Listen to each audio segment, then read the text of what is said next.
राम कथा सुनाने का आग्रह करते हैं। माँ कहानी सुनाओ। श्री यशोदा मैया कहती है, बेटे भगवान श्री राम का चरित्र अनंत है। भगवान की बाल लीलाएं परम मंगलमय हैं, सबको सुख देती हैं। भगवान श्याम सुंदर बालक हैं, 2-2.5 वर्ष की आयु है चारों भाइयों की। 2 इंद्रवर सुंदर हैं और 2 स्वर्ण गौर हैं। चारों के मुखमंडल प्रायः एक सरीखे हैं। अनंत चंद्र ज्योत्सनाओं के समान सुंदर गोल मुखमंडल है। नन्हे नन्हे मुकुट धारण अब करने लगे हैं।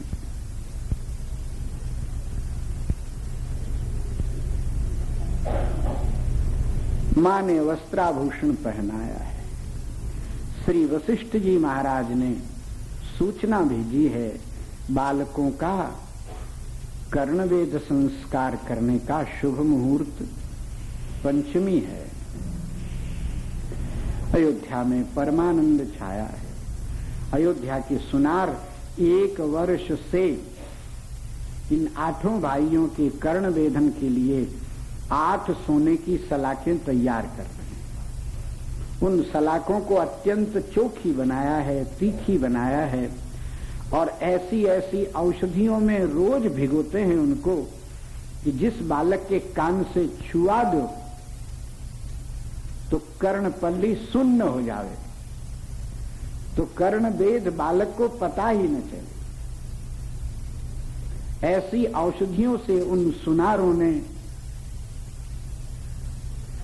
वो सूचिकाएं तैयार की हैं और फिर कानों में जब उन सूचिकाओं में मोती लगे हुए हैं अंतिम भाग में, ताकि कान में पिरोने के बाद जोड़ दिए जाए तो कुंडल से दिखने लग जाए। बहुत हल्के हैं, अति सुंदर हैं, अत्यंत चमकदार हैं और औषधियों से भीगे हैं जिससे बालकों को पीड़ा होवे ही नहीं। शुभ मुहूर्त में श्री वशिष्ठ जी महाराज ने नांदी मुख श्राद्ध कराया है। कलश स्थापन करके भगवान विश्वक्सेन गणपति का पूजन किया है। देव पितर जो है उनका पूजन किया। भगवान रंगनाथ से डर के मारे मानता मानते हैं, मेरे बच्चों को पीड़ा न होवे, मैं आपका ब्रह्मोत्सव कराऊंगा। 16 श्री हरि अयोध्या में सभी के यहां जा जाकर माताओं ने यही मानता मानी है, हमारे बालकों को पीड़ा तनिक भी न होवे कर्ण वेध में, तो हम आपके यहां ब्रह्मोत्सव कराएंगे। ब्रह्मोत्सव 16 दिन का होता है, कहीं कहीं 10 दिन में भी कर लेते हैं, नहीं तो 16 दिन का पूर्ण होता है। दोनों समय मंदिर के भगवान का त्रिमंजन महाअभिषेक, दोनों समय भगवान की विविध वाहनों पर सवारी और सवारी के बाद भगवान की राजसभा, ठाकुर जी की पूजा और फिर उपस्थित संपूर्ण भक्तों को भगवान का प्रसाद, चरणामृत, षटकोपादि वितरण। ये ब्रह्मोत्सव सूक्ष्म में बताया गया। विस्तार से होता है तो बहुत अच्छा। यहाँ तो श्री रंग मंदिर है, प्रतिवर्ष ब्रह्मोत्सव होता है। अब थोड़ा सूक्ष्म में करने लगे हैं, महंगाई ज्यादा हो गई या और कोई कारण है तो ठाकुर जी जाने, नहीं तो श्री रंगम में यहाँ रंग मंदिर में वृंदावन में जब ब्रह्मोत्सव होता था तो पुराने वैष्णव लोग बताते हैं कि किसी को घर में भोजन करने की जरूरत नहीं होती थी। इतना प्रसाद और ऐसा सुंदर सुंदर मेवा डाल डाल करके बने कि हाथ की उंगलियों से घी टपकता जाए। सुंदर सुगंधित केसर की सुगंध। उस समय सस्ती भी बहुत थी और उत्साह भी वैष्णव में बहुत अधिक था। तो जैसा अयोध्या के उत्साह का ठिकाना नहीं है। माताएं, घर के परिवार के लोग सब अलग अलग देवताओं की मानता मानते हैं। शुभ मुहूर्त आया है, चारों राजकुमारों को नहलाए धुलाए कर खिलौना इत्यादि दे करके भोजन करा करके माताएं लेकर के आई हैं और बैठ गई हैं। दशरथ जी महाराज अपने भाइयों के सहित रघुवंशी राजाओं के सहित विराजे हैं। प्रजा प्रमुख गण खड़े हैं, ब्राह्मण वर्ग विराजे हैं, ऋषि मुनि महात्मा सब विराजे हैं। कर्णवेद के लिए सभी देव देवताओं का पूजन करके उन शलाकाओं का पूजन कराया है। स्वर्णकार आगे आया है। उसी समय देव वैद्य देव विश्वकर्मा अश्विनी कुमार नीचे उतर करके आए हैं। हाथ जोड़कर कहा, कर्णवेद के लिए हम ऐसी सूचिकाएं लाए हैं कि बालक के अंग के स्पर्श के पहले ही कर्णपल्ली शून्य हो जाए, बालक को पता ही नहीं चले। अयोध्या के सुनारों ने डांट दिया, बैठो, तुम्हारी सलाकाएं तो कान को छूने के पहले ही शून्य करती हैं और हमारी सलाकाएं कान को छूने के पहले ही कान में छेद कर देती हैं। बालकों को पता ही नहीं चलता है, लगता है कि पहले से छिद्र है। ऐसा आपने कैसा बनाया? बोले अभी चेला बन के 10-20 बरस सेवा करो तो सिखाएंगे। बेचारे देव विश्वकर्मा सब हाथ जोड़ जोड़ के बैठ गए हैं।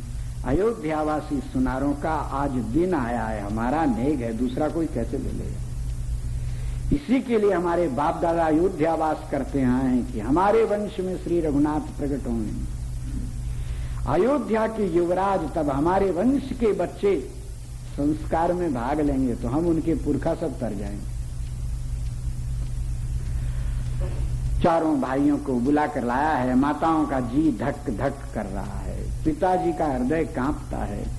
बालक के कर्णवेद में बालक रोए और उसकी आवाज पिता के कान में जावे तो पिता की आयु घटती है। इसलिए 16 सहस्त्र शंख चारों तरफ कन्याएं लेकर के खड़ी हैं, कुमारी कन्याएं शंख बजाने के लिए। संस्कार प्रारंभ होते ही बालक का चेहरा थोड़ा भी बिगड़ता देखा तो शंख ध्वनि इतनी जोर से कि उन शंखों की ध्वनि में बालकों के रुदन की ध्वनि सुनाई न पड़े। नगाड़ा इत्यादि सब बजाने के लिए विविध वाद्य तैयार। मृत्युलोक में ही नहीं, गगन में देवता भी खड़े हैं, बड़ी बड़ी दुंदुभियां लेकर के, नाना प्रकार के वाद्य लेकर। अप्सराएं बालक कहीं रोना शुरू किया तो इतनी जोर से छमछमाट करके नाचना शुरू करेंगे, बच्चा चकपका के भूल जाए कि कोई पीड़ा हुई है। इसका सब प्रबंध करके सभी अप्सराएं खड़ी हैं। अयोध्या की नर्तकियां भी खड़ी हैं, बड़े बड़े विदूषक लोग हंसाने वाले खड़े हैं। ऐसे अचानक दृश्य प्रकट करो कि बालक सब ठहाका मार के हंसने लग जाएं, अपनी वेदना भुला जाएं। चक्रवर्ती सम्राट के कुमार हैं, इनको ये रोवे और देखना पड़े, ये ठीक नहीं है। इसलिए बहुत प्रबंध किया गया।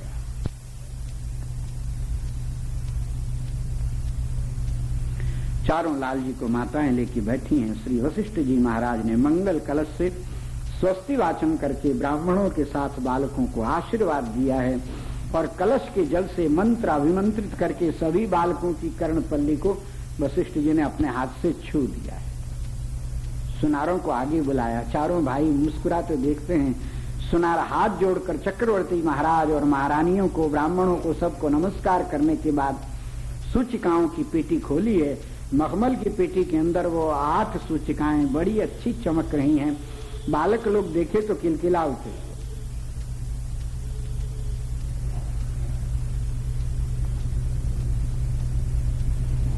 हाथ बढ़ा करके, नन्हे नन्हे हाथों को बढ़ाकर लेना चाहे और सुनार ने हाथ जोड़ा तो उन बच्चों ने उसको कहा कान को दिखाकर इसमें पहनाओ, क्योंकि सबके कान में हम कुंडल देखते हैं, हमारे कान में कुछ नहीं है, इसको पहनाओ।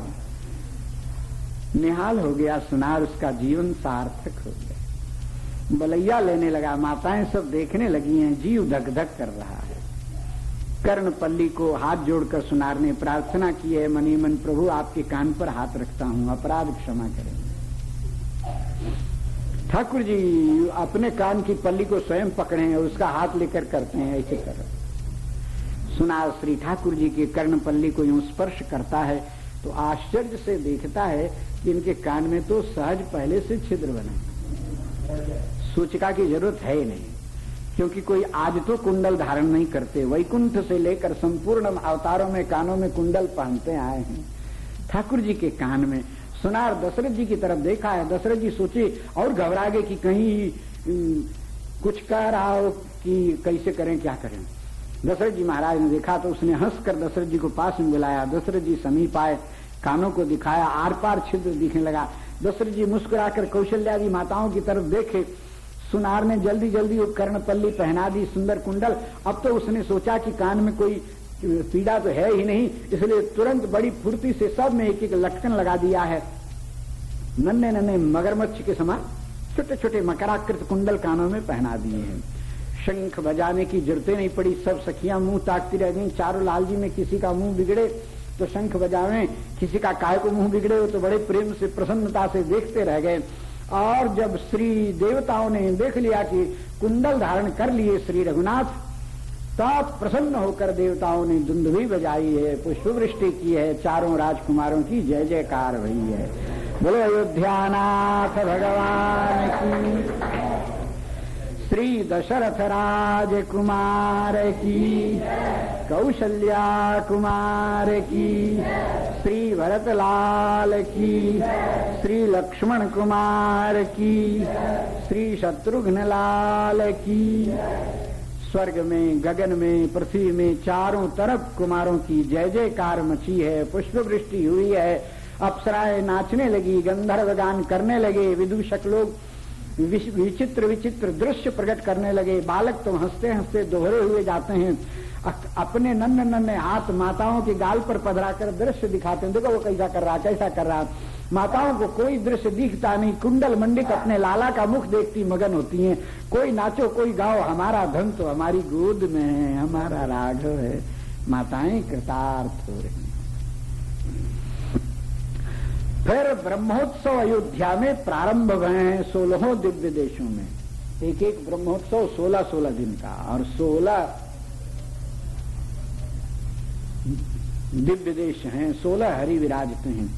8 महीना तो केवल ब्रह्मोत्सवों में बीत गया अयोध्या जी। उसके बाद और नित्य ब्राह्मण भोजन होता है, प्रचुर दक्षिणा दी जाती है, दूर दूर से देखने के लिए लोग आते हैं। ऐसे ही अयोध्या में नित्य नए मंगल महोत्सव हो रहे हैं। एक दिन माताएं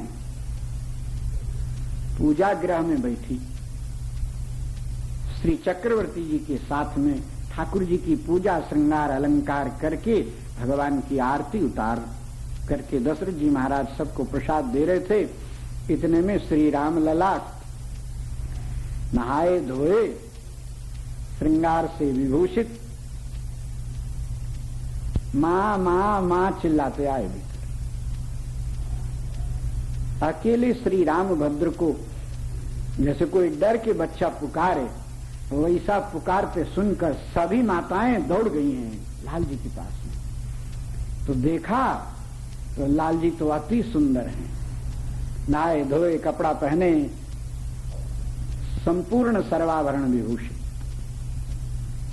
पूर्ण मुखमंडल है, मस्तक पर मुकुट है, कानों में कुंडल है, ललाट पर ऊर्ध्वपुंड्र की रेखाएं, केसर की खौर लगी है, कमानदार भौं के नीचे बड़ी बड़ी कजरारी प्यारी प्यारी आंखें, रस भरी रसीली, छटकीली मटकीली, बड़ी चोखी हैं, स्नेह उमड़ता है, प्यार झर रहा है आंखों से, गोल गोल कपोल, सुबग नासिका, पतले पतले अधर, दंत पंक्ति, भुजाओं में भुजबंद, गले में हार, हमेल, चंद्रहार, मोहन माला, सतलड़ी, पंचलड़ी, कमर में पीतांबर कसे हैं, पीतांबर में नन्हा सा कृपाण खोसे हैं,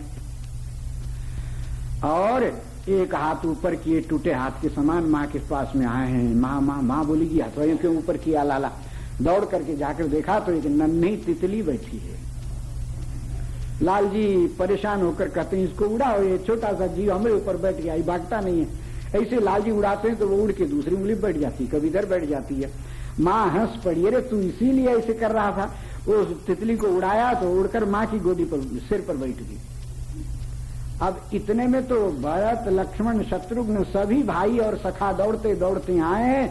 इन सखाओं के श्रीअंग की सुगंध प्राप्त करके अनंत अनंत तितलियां आई है।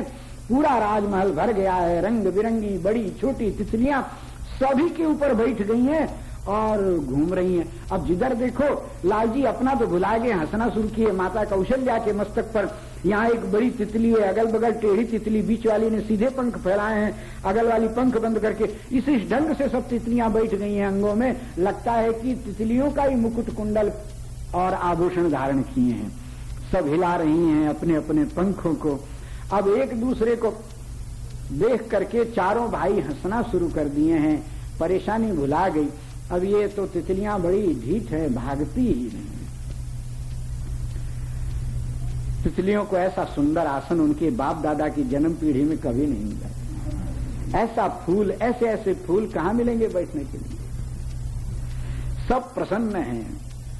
थोड़ी देर तितलियां बैठी रही, एक दूसरे की तरफ देखकर जब सबकी हंसी बंद भई तो सहसा तितलियां उड़ करके इन सब की परिक्रमा करते हुए श्री रंग जी के मंदिर पर जाकर बैठी। लगता था पूरा मंदिर श्रृंगार कर दिया गया है पुष्पों से। रंग मंदिर का गोपुर कितना ऊंचा है और उसका पूरा श्रृंगार कर दिया जाए फूलों से तो ऐसा हो गया। इतना फूल तो आजकल कोई लावेगा भी नहीं जो दक्षिण में रंगम श्री रंग मंदिर का खाली जीर्णोद्धार भया है। गोपुर माने शिखर मंदिर का, वो भी खास मंदिर का नहीं, पहला द्वार का शिखर, उसका क्या नाम जीर्णोद्धार, पुराना रंग वगैरह इकुल हुआ, उसी में 7 करोड़ रुपया लगा है। अब अनुमान लगाओ कितना ऊंचा होगा, ताके तो टोपी नीचे गिर जाए। बहुत ऊंचा है, बहुत दूर से देखते बनता है। श्री रंगम में रंगनाथ भगवान का जितना बड़ा मंदिर दुनिया में कहीं नहीं है। उत्तर भारत में ये रंग मंदिर सबसे बड़ा है और इससे भी बहुत बड़ा दक्षिण का श्रीरंग मंदिर है। वो तो इतना बड़ा है कि श्रीरंगम नाम का शहर उसी मंदिर में ही बसा हुआ है। उसी में रिक्शा चलता है, उसी में आदमी जाते हैं, उसी में सवारियां जाती है, उसी में लोगों के सब घर हैं, सब उसी में है। 7 परकोटों में है, बहुत अच्छा है। दोनों ओर कावेरी नदी है। बाकी ये रंग मंदिर पहले अयोध्या जी में था। विभीषण जी जब ले गए तब वहां बना है। बाकी पहले अयोध्या, और जब अयोध्या जी में था तो धवल धाम ऊपर नभ चुंबत, उसका शिखर गोपुर पर गगन में प्रकाशित होता था। ऐसी सुंदर, तब सब माताएं प्रसन्न भई, बालकों को देखा। बालक श्रीरंग मंदिर को देखने लगे। वशिष्ठ जी महाराज ने ध्यान से देखा, राम जी के मस्तक पर बैठ जावें, श्रीअंग पर बैठ जावें, ऐसी ढीठ तितलियां अयोध्या में तो नहीं थी, कहां से आ गई। जब उन्होंने समाधि लगा करके देखा है तो 60 करोड़ बाल खिल्य ब्रह्मा जी के मानस पुत्र ऋषि लोग तप करने के बाद गंधर्व बालकों को उड़ते हुए देख करके मन में इच्छा उत्पन्न हुई, हम भी उड़ना जानते तो श्री राम जी के समीप पहुंच जाते। अपने संकल्प से उन सब लोगों ने तितलियों का रूप धारण किया है। वो सब श्री अयोध्या जी में आकर श्री रघुनाथ का अपना अलंकार करके और अपनी झांकी का दर्शन करके, परिक्रमा करके अपनी तपस्या का फल प्राप्त कर चुके। मां भोजन करा रही थी लाल जी को। एक दिन चारों लाला नहाए धोए बैठे थे, रंगनाथ भगवान का प्रसाद आ रहा था।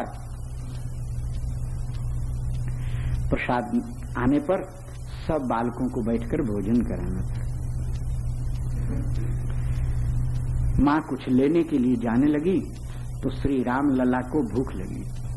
भूख लगी तो प्रसादी भंडार घर में घुस गए, बच्चे ही तो घुस गए और वहां माखन ही माखन, भगवान का प्रसादी 50 सैकड़ों हंडियों में एक के ऊपर एक के ऊपर 7-7 8-8 हंडियां रखी। सब हंडियां श्री अवधरज की बनी हुई, उसमें कैसी कारीगरी, चमचम करे, लगता था सोने की हंडियां हैं, सुनहरी। आज भी अयोध्या की जो हंडियां होती हैं उनकी रेणु चमकती है, सरजू जी के कारण चमचम चमचम करती है, तो वो विचित्र। अब सब में माखन भरा यहां से वहां। श्री रघुनाथ ने सोचा माखन लेना चाहिए। ठाकुर जी को माखन बहुत प्रिय लगता है। माखन शब्द का अर्थ होता है माख न, क्रोध जिसको नहीं आवे उसका नाम माखन। ऐसे संत भगवान को प्रिय होते हैं। कोई लात मार देवे तो भी उस पर गुस्सावे नहीं, उसको आशीर्वाद देवे तो समझो माख न, ये माखन है, प्रभु को प्रिय लगता है। ऐसे ही संतों के लिए भगवान का अवतार होता है। विभीषण जी ऐसे ही संत हैं, इसलिए भगवान ने विभीषण जी को ही कहा है तुम सारी थे संत प्रिय मोहे। सुग्रीव जी को नहीं कहा और किसी सखा को नहीं कहा, विभीषण जी को कहा है। तो माख माने क्रोध, जिसको नहीं आता कभी उसका वो चेतन माखन है, और ऐसे चेतन को परमात्मा स्वीकार करते हैं। माखन का अर्थ होता है संसार से मुक्त चेतन। माखन को संस्कृत में नवनीत कहते हैं। नव माने नवनी, नम्रता जिसमें जितनी अधिक है उतनी जल्दी श्री राम उसको स्वीकार करते हैं, इसलिए नवनीत प्रिय भगवान श्याम सुंदर का नाम है। चोरी से लेने की आदत है, कृष्णावतार में तो प्रत्यक्ष है और आज श्री राम रूप में भी चोरी से माखन के भंडार में घुसे हैं। माखन बोले तो मुक्त आत्मा, आत्मा किसी को दिखती नहीं है, शरीरों में है, सब शरीर में एक एक आत्मा है। जीवस्तु प्रति शरीरे भिन्नम, एक एक आत्मा है, दिखती नहीं है, बाकी है। दूध में घी है, दिखता नहीं है। दूध दूध तो घी थोड़ी दिखे उसमें, दूध है बाकी उसमें घी है, दिखे चाहे मत दिखे घी है। दूध में घी है, दिखता नहीं। तो रहने दो, बोले दूध ही में रहेगा तो नष्ट हो जाएगा। आप जमुना जी में एक घड़ा दूध चढ़ाओ, एक घड़ा दूध के अंदर कम से कम आप आधा सेर घी निकलना चाहिए। बड़ा घड़ा दूध का, अच्छे भैंस का खूब दूध हो। परंतु आप जमुना जी में जल चढ़ाओ और दूसरे घाट पर उस दूध में से माखन निकालना चाहो, बनेगा? खत्म हो जाएगा। नदी में, समुद्र में दूध प्रवेश किया तो उसका घी अर्थात उसकी आत्मा नष्ट हो जाती है। ये संसार समुद्र है। तो क्या किया जाए? बोले यदि दूध को जमाए के, दही बनाए के, माखन निकाल के, घी बनाए के, माखन या घी का गोला पानी में फेंको तो नष्ट नहीं होता, तैरता ही रहता है ऊपर ऊपर। ऐसे ही इन जीवात्माओं को इस शरीर से हम भिन्न हैं ऐसा अनुभव आत्मदर्शन कराने के लिए मुनियों ने बहुत साधना बताई है। एक साधन, जीवों का साधन प्रायः सफल नहीं होता है। दूध से घी अपने आप नहीं निकल पाता है, कोई निकालने वाला हो गई। गोपी माने भक्त, हरि भक्त लोग निकाल लेते हैं। गोपियां कैसे निकालती हैं माखन? बोले पहले दूध को औंटाती हैं, जब खूब खौल जाता है तो थोड़ा ठंडा करती हैं। एकदम गर्म में जामन छोड़ो तो नष्ट हो जाएगा, थोड़ा ठंडा करती हैं।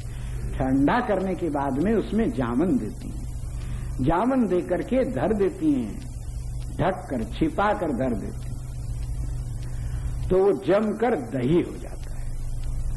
दही होने के बाद उसमें मथानी डालकर मथती हैं,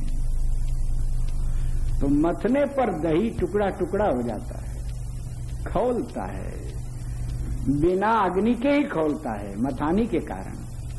और उस परेशानी स्थिति में जो तत्व ऊपर आता है उसको माखन कहते हैं, जो नीचे बैठ जाए उसको मट्ठा कहते हैं, छाछ कहते हैं। तो भगवान भी जीवात्माओं को ऐसे ही निकालते हैं।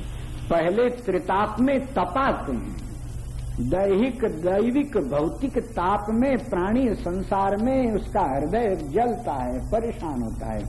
कभी शरीर में रोग होवे तो कभी दैवी विपत्ति आवे तो कभी आर्थिक विपत्ति आवे, कभी भूत प्रेत इत्यादि अथवा प्राणी सांप बिच्छू से कष्ट हुए। ऐसे संसार में तो कष्ट है ही है। इन्हीं में तपा करके जब प्राणी संसार में बहुत परेशान हो जाता है तो ठाकुर जी वृंदावन अयोध्या आदि तीर्थों में उसको भेज देते हैं। ये पंख है, यहां सत्संग की वायु में जीव ठंडा होता है। संसार से तपा हुआ प्राणी सत्संग की वायु लगने से थोड़ा शीतल होता है। जब थोड़ा शीतल होता है तो कोई गोपी अर्थात कोई संत जामन दे देते हैं कान में। जामन देने पर फिर आज्ञा देते हैं छिप करके भक्ति करो, दिखाना नहीं, दम्भ नहीं करना, अपने भगवान की सेवा। तो दूध दही बन जाता है। दूध और दही में क्या अंतर है? बोले अंतर यह है कि दूध पतला होता है, दही जमा होता है। दूध को थाली में रखकर थाली टेढ़ी करो तो दूध का स्वभाव है जिधर नीचा होगा उधर जाएगा। नीचे की तरफ भागने वाले परमात्मा को कैसे प्रिय लगेगा? अच्छा दही जम जाए तो थाली को टेढ़ी करो, कैसो करो, वो नीचे की तरफ घसकता नहीं है। अच्छा जमा हो तो जमा रहता है। तो वैसे ही जब जामन मिलता है, कोई किसी संप्रदाय में गुरुजनों के द्वारा जब मंत्र दीक्षा ग्रहण करता है तो उसका पतलापन अर्थात जिसका महात्म सुने उसी की तरफ जाने की प्रवृत्ति समाप्त होती है। अपने इष्ट मंत्र में दृढ़ होता है, वैष्णव होता है, भक्त होता है। अब तो दुनिया के सभी देवता अच्छे पर मेरे तो गिरधर गोपाल दूसरों में कोई, ऐसी धारणा दृढ़ होती है। अपने श्री रघुनाथ में आसक्त होता है, अपने नारायण की आराधना में वो प्राणी मगन हो जाता है, भगवान में ही उसकी आसक्ति होती है। अब वो अन्यान्य देवता और मनुष्यों के चरित्र पढ़ना सुनना उसको अच्छा ही नहीं लगता है। अपने भगवान के ही अवतारों की लीला, रामावतार, कृष्णावतार, मत्स्य, कूर्म, वराह, जो जो भगवान रूप धारण किए, अपने भगवान की ही लीला सुनने में वो मगन होता है। इस प्रकार भगवान का भक्त हो गया, दूध दही बन गया, वैष्णव हो गया, तुलसी की माला पहन लिया, तिलक लगा लिया, अपने भगवान में लगा रहा। इतना होने पर भी प्रारब्ध कहीं नहीं जाता है, भाग्य का डंडा मथानी है। दही बनने के बाद भी मथानी है और मथानी चलती है तो दही को परेशान करती है। ऐसे ही भक्त होने के बाद, ब्रजवास करने के बाद भी प्रारब्ध परेशान करता है, बड़ी परेशानी उठानी पड़ती है। दही जो जमा था, सुंदर लगता था, टुकड़ा टुकड़ा हो गया, फिर मथानी तो बंद हो ही नहीं। जब तक शरीर है प्रारब्ध चलता रहेगा, चलाता रहेगा। पर होता यह है कि दही टुकड़ा टुकड़ा हो जावे, घरर मरर खौलने लग जाए, ऐसी विपत्ति आने पर भी नीचे नहीं भागता है। ऊपरे ऊपर जो तत्व उठता है वो माखन है। नाना प्रकार की परेशानियां सह करके भी जो ब्रजवास नहीं छोड़ता, धाम का वास नहीं छोड़ता, भगवान की भक्ति नहीं बंद करता, वो प्राणी ऊपर उठता है, वो माखन है। धाम में बहुत प्राणी सताते अपमान करते हैं, उससे भी वो घबरा करके भक्ति और धाम को नहीं छोड़ता है। तब भगवान को लगता है कि ये ऊपर उठने वाला मेरी ओर आ रहा है, माखन है। जब उसमें जितनी शक्ति थी उतना ऊपर आया और बाकी तो कन्हैया ने हाथ बढ़ाकर बटोर लिया और मुंह में डाल दिया। थोड़ा तुम बढ़ो तो हाथ तो लाल का बहुत बड़ा है। देखा नहीं उस दिन कथा में गरुड़ जी की काक भुसुंडी जी पीछे हाथ फैलाए तो बेचारे ब्रह्मलोक तक गए, तब भी वो हाथ नन्ना सा पीछे पकड़ा ही रहे। लाला के हाथ बहुत लंबे हैं और दिखने में बड़े प्यारे हैं। तो ये है माखन चोरी का मतलब। माखन चोरी करके जीव जगत को भगवान उपदेश देते। श्री रघुनाथ प्रसादी भंडार में पहुंचे, माखन ही माखन, संसार को छोड़कर विरक्त हो गए, वैष्णव हो गए, सब सहकर ब्रजवास कर रहे हैं। ये तो ठीक, परंतु इनमें एक बीमारी और होती है, माया महाठगनी है ना। तो वो माख से रहित संतों में भी ये भावना आती है कि हम महंत हैं, हम श्री महंत हैं, हम मंडलेश्वर हैं, हम महामंडलेश्वर हैं। सभी हंडियों में माखन है, परंतु ऊपर वाली हंडी वाला माखन ऊंचा बैठा है, हम महामंडलेश्वर, हम जगत गुरु हैं। माखन तो सभी हैं, संसार छोड़े हुए संत सभी वैष्णव हैं, पर इनमें जो ऊपर वाली हंडी में बैठे हैं अर्थात अपने को बहुत ऊंचा मानते हैं, रघुनाथ का हाथ वहां पहुंचता नहीं है। लालजी बालक हैं, अभी 2-2.5 वर्ष के हैं, तो ऊपर वाली हंडियों को उन्होंने देखा ही नहीं। जो सबसे नीची हंडी थी उसी को पकड़ा। अर्थात भक्तों में जो जितना नम्र होगा उसी को राघव पहले पकड़ते हैं। श्री रघुनाथ ने नीचे वाली हंडी को, अब बालक हैं, इतनी समझ तो है नहीं, अभी तो गुरुग्रह में गए नहीं, पढ़ना लिखना अभी शुरू नहीं भया, यज्ञोपवीत हुए उसके बाद पढ़ाई लिखाई होगी, अभी तो बालक हैं। इनका हाथ नीचे वाली हंडी में पहुंचा, उसी को गले लगाए लिया और खींचना शुरू किए। ऊपर की हंडियों में बैठे माखन ने, महापुरुषों ने विचार किया, रे हम तिवारी, दूबे, पाड़े, जटाधारी, लठाधारी, मठाधारी कौन कौन, हमको छोड़कर ये सबसे नीच जात की शबरी के यहां ठाकुर पहुंच गए। बोले ये नीचे की हंडी तक इनका हाथ पहुंचता है। तो अब ठाकुर जी नीचे वाली हंडी को जब खींचे तो ऊपर की हंडियों को लगा कि हमारा ऊपर उठना व्यर्थ है, इनसे लगन नहीं तो व्यर्था दंड कमंडल करवा। किशोरी जी के अरुणारे दो तरवा, इनसे लगन नहीं तो ऊपर बैठना, बड़े से बड़ा महामंडलेश्वर या जगत गुरु या ब्रह्मा भी हो जाना कौन काम का, इससे तो नीचे हो जाए तो ज्यादा अच्छा ठाकुर जी को प्रिय लगेगा। ऊपर की हंडियां ऐसी लुढ़की कि सांप का माखन जमीन पर छितरा गया। सब लोग कहे महाराज आपने नीचे वाली हंडी को गले से लगाया, हम उससे भी नीचे बिछड़ते हैं, बिखर जाते हैं आपके चरणों में। श्री ठाकुर जी मारो हंडियां बढ़ा के गिरी तो लाल जी चौंके, डर गए और डर के भगे। तो भगे तो जो बिखरा माखन था उसमें अपने नन्हे नन्हे चरण रखते सबको कृतार्थ करते चले गए। नीचा अनुसंधान करने का फल प्राप्त हुआ, श्री रघुनाथ के चरणारविंद की प्राप्ति हुई है। भगवान की लीला बड़ी विचित्र है। लीला भगवान करते हैं, रावण को मारने के लिए अवतार नहीं होता है।